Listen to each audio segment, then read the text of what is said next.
Bismillahirrahmanirrahim. Assalamualaikum warahmatullahi wabarakatuh. Perkenalkan, nama saya Henry, dengan NIM 2215050105, Prodi Ilmu Al-Quran Tafsir, Fakultas Usuluddin Studi Agama. Langsung saja di sini saya sedikit ingin menjelaskan tentang tafsir fi Zilal Quran karya Said Qutb. Pertama, sebelum kita masuki bagaimana tafsir, metode, corak, secara latar belakang, tentu kita harus memasuki dulu biografi dari pengarang kitab tersebut, yaitu Said Qutb.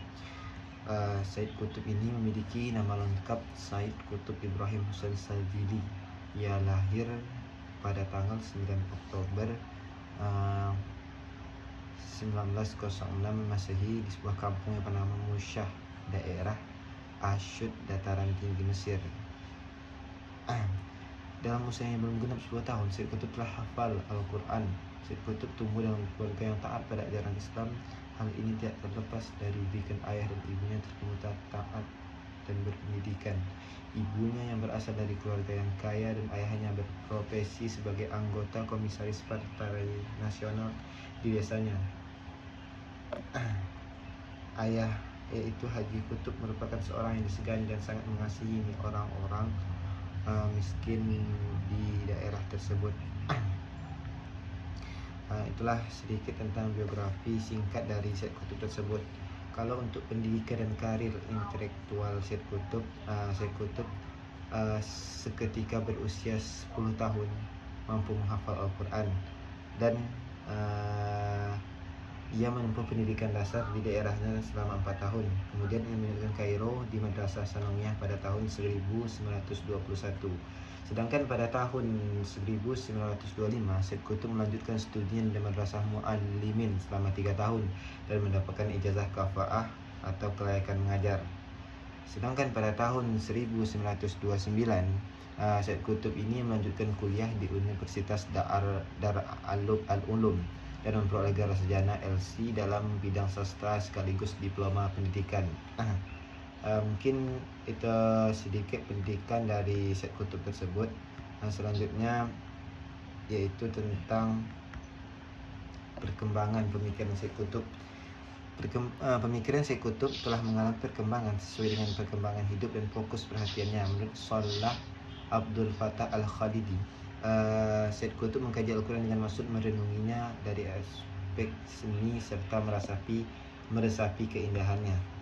Adapun karya-karya Said Qutb ini antara lain Muhimmatus Syair fil Hayah wa Syair Al-Jalil Al-Hadir.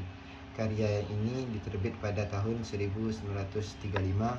Ada yang kedua yaitu Asy-Syati Al-Majhul, terbit pada tahun 1935.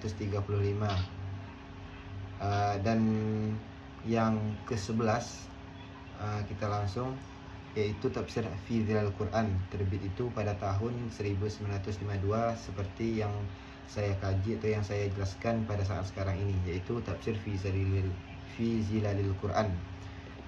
Selain karya-karya Said Qutb yang telah disebutkan tadi, masih banyak lagi karya-karya Said Qutb yang terkenal.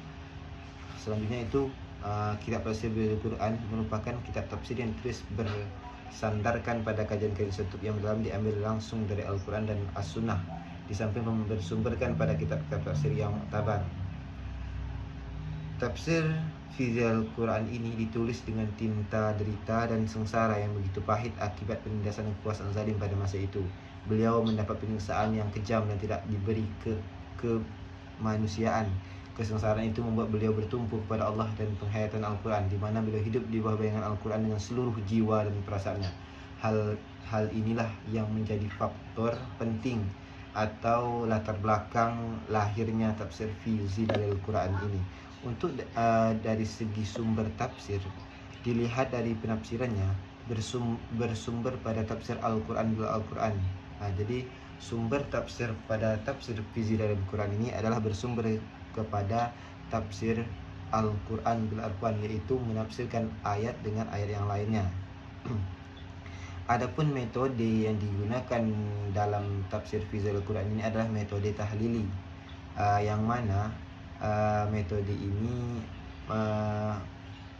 yang diawali dari surah Al-Fatihah dan diakhiri dengan surah An-Nas. Tartib mushaf bukan berdasarkan kronologi turunnya ayat atau tartib al-nuzul. Kemudian untuk corak dari penafsiran tafsir Fizul Quran ini adalah menggunakan corak tafsir adabi al-ijtimai, yaitu sastra budaya dan kemasyarakatan. Mungkin itu saya sedikit pemaparan tentang tafsir Fizul Quran karya Said Qutb. Sekian dari saya sudahi dengan wabillahi taufik. Wassalamualaikum warahmatullahi wabarakatuh.